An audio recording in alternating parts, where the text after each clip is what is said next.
You've been told a lot of things about Social Security. Your coworkers have opinions. Your neighbors swear they know the system inside and out. You've read the headlines, maybe even talked to someone at a Social Security field office. But here's the uncomfortable reality. Much of what most people believe about Social Security is flat out wrong. And those wrong beliefs, they could cost you thousands of dollars in retirement. In this video, I'm going to walk you through the biggest myths people still believe about Social Security, and then I'm going to give you the actual facts backed by the latest numbers so you can make the smartest decision possible with your benefits. Let's get into it. We're going to start with how your benefit is actually calculated, because this is where the confusion runs deepest. Myth number 1. Your Social Security benefit is based on your final years of work. I hear this one constantly. People genuinely believe that Social Security looks at whatever you earned in the last 5 or 10 years before you filed, and that's what determines your monthly check. So naturally, if you stop working at 58 but don't file until 65, people assume those 7 years of zero income are going to destroy their benefit. That is not how it works, not even close. Social Security calculates your benefit using your top 35 earning years across your entire career, adjusted for wage growth. It doesn't care when those years happened. It doesn't matter if they were at the beginning of your career or at the very end. All that matters is that they're your highest. So imagine somebody who started working at age 22 and earned a strong income for 35 straight years, then completely stopped working at 57. If those 35 years were high enough to max out the payroll tax, that person would still qualify for the maximum benefit at full retirement age. In 2026, that maximum is $4,152 per month, which comes out to just under $50,000 a year. And they'd receive every penny of that, even if they hadn't earned a single dollar in the past decade. Social Security looks at a lifetime of work, not just what happened recently. Myth number 2. Your early career earnings barely move the needle. A lot of people look back at what they were making in their 20s or 30s and think, that was such a small amount. It can't possibly matter for my Social Security. But this is wrong. And the reason comes down to something most people have never heard of called wage indexing. Social Security doesn't just take your raw earnings from decades ago and plug them into the formula. It adjusts those older earnings upward to reflect how wages have grown nationally since then. Any income earned before the year you turn 60 gets scaled up using something called the average wage index. Here's a real example. Let's say you earned $24,000 back in 1985. That was roughly the median household income at the time, according to the Census Bureau. Today, when you run that through Social Security's wage indexing formula, that $24,000 becomes approximately $99,600. That's the number they actually use in your benefit calculation. So those years when you felt like you weren't making much, they could end up being worth far more than you ever imagined. Myth number 3. Social Security pays you back proportionally to what you put in. This sounds logical on the surface. You pay more in, you get more out, dollar for dollar. But Social Security was never designed to work that way. The system is intentionally progressive, which means lower earnings are replaced at a much higher rate than higher earnings. The formula uses 3 replacement tiers. In 2026, the first $1,286 of your average index monthly earnings is replaced at 90%. The next chunk up to $7,749 is replaced at only 32%. And anything above that gets replaced at just 15%.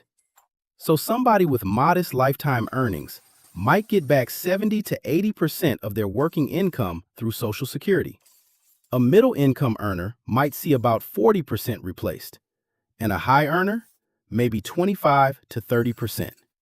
Those early dollars, those lower earning years, they actually punch well above their weight in this formula.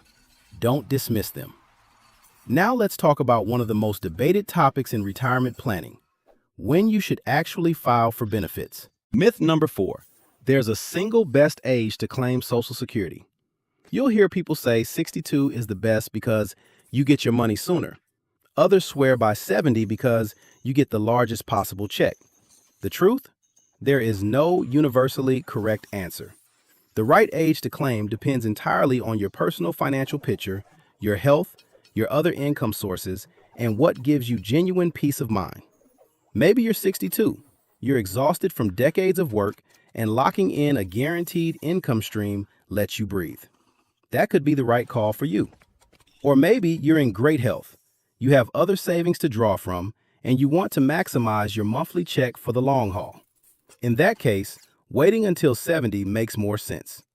Each year you delay past full retirement age, your benefit grows by 8% annually, thanks to delayed retirement credits. That's a guaranteed return you're not going to find in many other places. The point is, no article, no calculator, and no neighbor can tell you the perfect age to file. It has to fit your life. Myth number 5. Social Security is about to go bankrupt, so you should grab what you can. This one causes more panic than almost any other myth, and I understand why. If you believe the whole system was about to collapse, rushing to claim would feel like the only rational move. But here's what's actually happening. According to the latest projections, which factor in the effects of the One Big Beautiful Bill signed in mid-2025, the Social Security Retirement Trust Fund is now expected to run dry around late 2032. That sounds scary, but trust fund depletion does not mean benefits drop to zero. Even after the trust fund is exhausted, workers across the country are still paying into the system through payroll taxes every single paycheck. Those ongoing taxes would still cover roughly 76% of scheduled benefits. So in the absolute worst case, if Congress does nothing, benefits would be reduced by about 24%. That would hurt, no question. But it's a far cry from the $0 that many people fear. And historically, Congress has stepped in before. They did it in 1983, and there are dozens of reform proposals being debated right now. So yes, the system needs attention. But making a fear-based decision to lock in a permanently lower benefit is probably not the answer. Myth number 6. The government looted the Social Security Trust Fund. This one gets people emotional, and understandably so. You've been paying into this system your entire career. But let me be clear. There is no giant vault of cash sitting in Washington with your name on it. There never has been. Since 1983, any surplus Social Security revenue has been invested in interest-bearing U.S. Treasury bonds. The government uses those funds for other obligations, and when the bonds mature, the money gets paid back to the trust fund with interest. That's not theft. That's exactly how the system was designed. Think of it like putting your savings into Treasury bills. Your money isn't just sitting in a vault somewhere. It's being used, and you earn interest on it. That's what the Social Security Trust Fund does with its surplus. Myth number 7. If benefits are withheld because I'm working, that money is gone forever. If you claim Social Security before your full retirement age and you're still earning income, there's something called the earnings test. In 2026, if you're under full retirement age for the entire year, Social Security will withhold $1 in benefits for every $2 you earn above $24,480. But here is what most people miss. That money is not lost. Once you reach your full retirement age, Social Security recalculates your benefit and increases your monthly check going forward to account for every month that was withheld. Think of it as a temporary hold, not a penalty. And once you hit full retirement age, there is no earnings limit at all. You can earn as much as you want with zero impact on your benefits. Myth number 8. If I claimed early at 62, I'm stuck with that lower benefit forever. Not necessarily. Yes, claiming at 62 permanently reduces your benefit compared to what you'd receive at full retirement age. But once you reach full retirement age, you have the option to voluntarily suspend your benefits. During that suspension, Your benefit grows at 8% per year through delayed retirement credits, all the way up to age 70. That means someone who claimed at 62 could potentially boost their benefit by up to 24% by suspending from full retirement age to 70. You're not locked in as tightly as you might think. Myth number 9. Social Security benefits are completely tax-free. This catches a surprising number of retirees off guard. Whether your benefits are taxed depends on your combined income, which the IRS calculates by adding your adjusted gross income, any non-taxable interest, and half of your Social Security benefits. For individuals, if that combined figure lands between $25,000 and $34,000, up to 50% of your benefits could be taxable. Above $34,000, up to 85% could be taxable. For married couples filing jointly, the brackets are $32,000 to $44,000 for the 50% tier and above $44,000 for the 85% tier. These thresholds have never been adjusted for inflation since they were set in the 1980s and 1990s, which means more retirees fall into them every single year. Now, you may have heard that the One Big Beautiful Bill eliminated taxes on Social Security. That's not quite accurate. What it actually created is a new senior deduction of up to $6,000 per person for those 65 and older.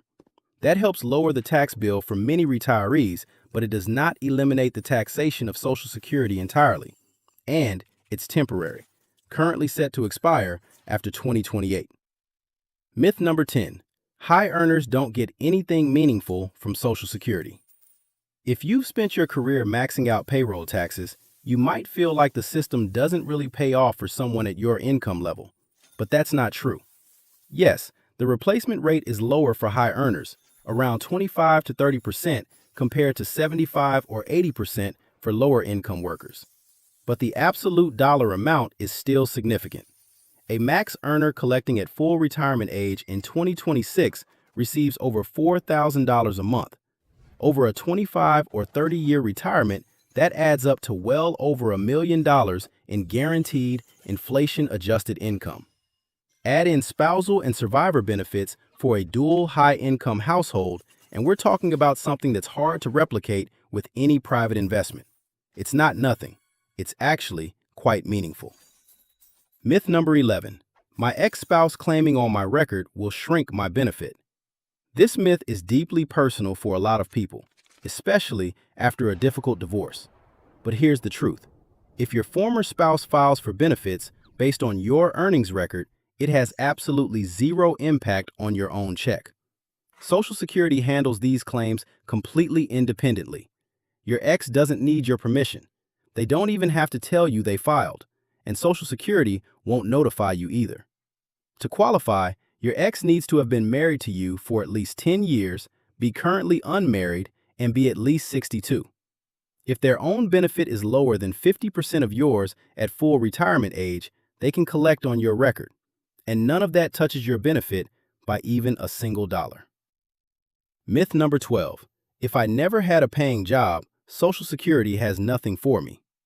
This one is especially important for people who spent years raising children, caring for family, or supporting a partner's career. Even if you never worked outside the home, you may still qualify for spousal benefits. If you're married to someone who's collecting Social Security, you've been married for at least a year, and you're at least 62 years old, you could receive up to 50% of your spouse's full retirement benefit. And if you're divorced after a marriage that lasted 10 years or more, the same rules apply through ex-spousal benefits. Again, claiming this way has zero impact on your former partner's payments. Social Security was designed to support entire families, not just individual workers. There's a lot of noise out there about Social Security. Some of these myths are harmless misunderstandings, and some of them could genuinely cost you money. The more you understand how the system actually works, the better positioned you are to make a decision that fits your life, your finances, and your future. If this video cleared anything up for you, or if there's a myth I didn't cover that you want me to tackle, drop it in the comments. I put out new content every single week, so if you found this helpful, go ahead and give it a thumbs up.